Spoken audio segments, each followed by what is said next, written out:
দেখো কাল হচ্ছে তোমাদের লাস্ট ডেট তোমাদের পেমেন্ট করার জন্য সেকেন্ড কাউন্সিলিংয়ের, তাই তোমরা সকলেই জানো সেটা।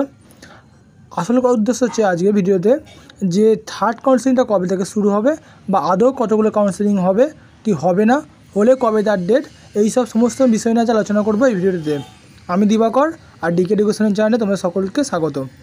আর চ্যানেল যদি নতুন হয়ে থাকো বন্ধুরা তো চ্যানেলটা সাবস্ক্রাইব করে নাও, কারণ আমি প্রতিনিয়ত এই ধরনের ভিডিও আপলোড করতে থাকি, তোমাদের অবশ্যই দেখেছো হয়তো। আর যারা আগে থেকেই চ্যানেলটি সাবস্ক্রাইব করে রেখেছে তার অসংখ্য ধন্যবাদ বন্ধুদের। চলো দেরি না করে ভিডিও শুরু করা যাক।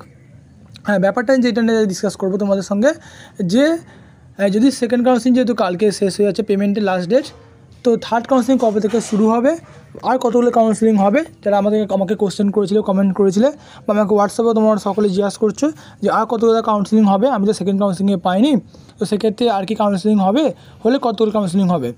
তো গত বছরের এক্সপিরিয়েন্স থেকে একটা কথা তোমাদের বলবো, দেখো আগের বছরে মোট 11 থেকে 12টা কাউন্সিলিং হয়েছিল আমার যেটুকু আছে, তোমরা আমার চ্যানেলে ভিজিট করে দেখতে পারো যে আগেরবারে 11টা পর্যন্ত কাউন্সিলিং আমি কভার করেছিলাম। তার রেজাল্ট, তার অটো আপগ্রেডেশন সমস্ত ব্যাপারটা নিয়ে আমি ভিডিও করেছিলাম। তো সেই বছরের এক্সপিরিয়েন্স নিয়েই এবছরে তোমাদের সঙ্গে একটা কথাই বলবো যে তোমরা যারা এখনও পর্যন্ত পাওনি তাদের ভেঙে পড়ার কোনো কারণ নেই। এই সবেমাত্র দুটো মাত্র কাউন্সিলিং হয়েছে, এমনও ব্যাপার নয় যে কাউন্সিলিং যারা আগে পেয়েছে তাদের আগে থেকে শুরু হয়ে যাবে কলেজ, এরকম ব্যাপার নয়। মিনিমাম 4টে বা 5টে কাউন্সিলিং নিয়ে তোমাদের একসঙ্গেই ক্লাস হবে আমার যেটুকু ধারণা। আর তোমরা যারা ভর্তি হয়ে গেছো তাদের তো খুবই ভালো, তাদের কলেজ থেকে তোমাদের ফোন করা হবে, ফোন করে তোমাদের যে কোনো ডিটেলস চাইবে, যেমন ধরো তোমাদের আধার কার্ড, ওকে আধার কার্ড, তোমাদের রেজাল্ট চাইতে পারে মাধ্যমিকের, অথবা তোমাদের ডেট অফ বার্থের প্রুফ হিসাবে তোমাদের মাধ্যমিক অ্যাডমিট কার্ডে চাইতে পারে, এইটুকুই। আর কিছু কলেজে যাওয়ার কোনো ব্যাপার নেই, তোমাদের ডাইরেক্ট তোমাদের গ্রুপে হয়তো অ্যাড করবে, তোমাদের যে আগে বছর যেরকম হয়েছিল তোমাদের যে ধরনের কলেজ তোমরা জানাচ্ছিল সেই কলেজের একটা নির্দিষ্ট একটা হোয়াটসঅ্যাপ গ্রুপ খোলা হবে, তোমাদের আপাতত অ্যাড করা হবে সেই গ্রুপের মধ্যে, ঠিক আছে, গ্রুপের মধ্যে অ্যাড করা হবে।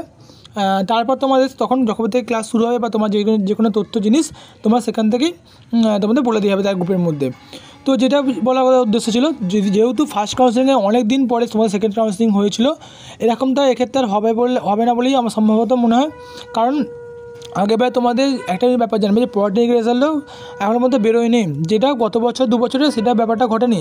আগে পলিটেকনিকের বা জিক্সপো রেজাল্ট বের হয় আউট হয়, তারপরে তোমাদের আইটিআই রেজাল্ট বের হয়। কিন্তু এবছরে যেটা ঘটনা ঘটেছে, আগে তোমাদের আইটিআই রেজাল্ট আউট হয়ে গেছে এবং এমনকি 2টো মাত্র কাউন্সিলিং হয়ে গেছে, তোমাদের এখনও পর্যন্ত কোনো প্রকারে জিক্সপো রেজাল্ট বার করতে পারেনি গভর্নমেন্ট। তো তাই জন্য কিছুটা হলেও ডিলে হচ্ছিলো ব্যাপারটা, যদিও এটা সেন্ট্রাল গভর্নমেন্টের পসিং, তার সত্ত্বেও যেহেতু আমাদের ওয়েস্ট বেঙ্গল বোর্ড কিছুটা হলেও আন্ডারটেকিং নেয় এটা ব্যাপারটা, তো সেক্ষেত্রে দ্বিতীয় কাউন্সিলিংটা এতদিন দেরি হচ্ছিলো। আমার মনে হয় না থার্ড কাউন্সিলিং দেরি হবে, যেহেতু 19 তারিখে লাস্ট, অর্থাৎ কালকে তোমাদের লাস্ট ডেট সেকেন্ড কাউন্সিলিং পেমেন্টের। সেক্ষেত্রে আমার মনে হয় 20 অথবা 21 তারিখে তোমাদের থার্ড কাউন্সিলিং বেরিয়ে যাবে রেজাল্ট।